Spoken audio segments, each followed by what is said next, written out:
All right, let's talk about one of the biggest names in all of sports, Manchester United. But we're not going to just focus on the goals and the glory. No. Today, we are peeling back the layers to look at the powerful and often invisible corporate machine that really runs this global club. And really, it all boils down to this one single question. What actually happens when a team born from a local community suddenly finds itself operating as a massive international business? The answer?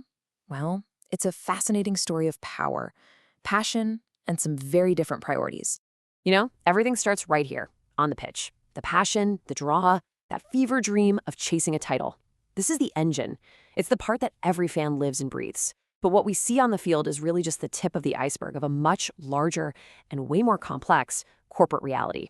So let's pull back the curtain. Let's move away from the 90 minutes of the game and look at the structure that's running 24/7 in the background. Because honestly, to really get what Manchester United is today, you have to look beyond the stadium and all the way to the stock market. Yep, that's right. The club is what's called a PLC, a public limited company. And this is the first really crucial piece of the puzzle because it means the team isn't just a sports club, it's a business with a legal duty to its shareholders. And this is where it starts to get a little weird. You see, while the club's heart and soul is obviously in Manchester, its legal and corporate identity is, well, it's all over the place. According to their own official filings, the company is legally incorporated in the Cayman Islands, and its shares, they're traded on the New York Stock Exchange under the ticker symbol MANU.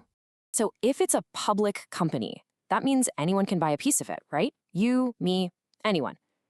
Well, hold on. It's not nearly that simple. See, the way power is actually structured all comes down to two very, very different types of shares.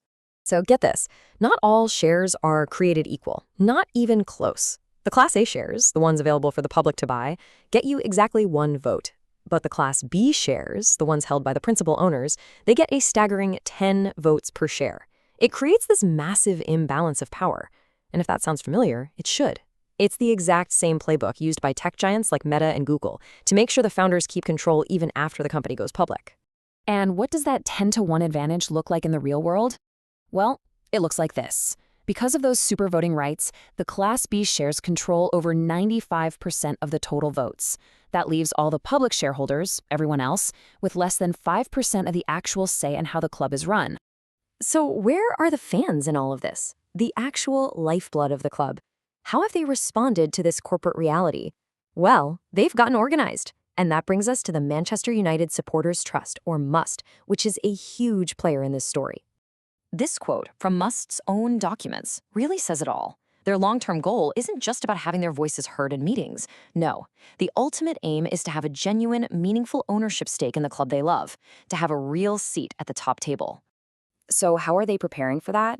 They've created this really clever financial tool called withdrawable share capital. The easiest way to think about it is like a collective savings account, or maybe even a fan war chest. Supporters pool their money into this one big pot, building up capital so that if an opportunity to buy a stake in the club ever comes up, they're ready to pounce. And we're not talking about a few quid in a collection tin here. The total amount in that fund currently stands at around £2.5 million. That is a serious, tangible symbol of their commitment. They are literally putting their money where their mouth is to prepare for a future where they have a say. So what you have now is this incredible tug of war. On one side, you've got the publicly traded global corporation, and on the other, you've got this organized army of supporters. And their relationship is this really complex dance of conflicting goals and sometimes actual collaboration. And this is where you can see that fundamental tension laid out so clearly. On the one hand, the PLC's priorities are what you'd expect from any big business: grow the brand, sign commercial deals, maximize revenue. But on the other side, MUST's goals are totally different. Get fan ownership, fight for fair ticket prices, and be the collective voice for the supporters. They're just starting from two completely different places. So how does a fan group even begin to bridge that gap? Well, they have a real multi-part strategy. They have formal meetings directly with the club's senior executives. They team up with other fan groups on national campaigns. They take part in the official fans forum. And this is a big one, they are not afraid to publicly call out the club when they think a decision hurts the fans. And you might be wondering, does any of this actually work? Oh yeah, it absolutely does. A perfect example is the £30 price cap on away tickets in the Premier League. Now, that didn't just happen. It was a huge victory that came directly from coordinated, relentless pressure from supporter groups across the country, with Must playing a huge role. It's proof that an organized fan voice can have a real, tangible impact. As we bring this all together, we come back to that fundamental conflict. And it's one that defines not just Manchester United, but so much of modern football. It's this constant battle for the very soul of the game. Throughout all of this, we've basically seen two different Manchester Uniteds, haven't we? It's a community institution born and bred in Manchester, but it's also a global PLC based in the Cayman Islands. It's a team that plays for the passion of its fans, but it's also a corporation that has to answer to shareholders in New York. These two identities are in a constant push and pull. And that leaves us with one final and I think crucial question to think about.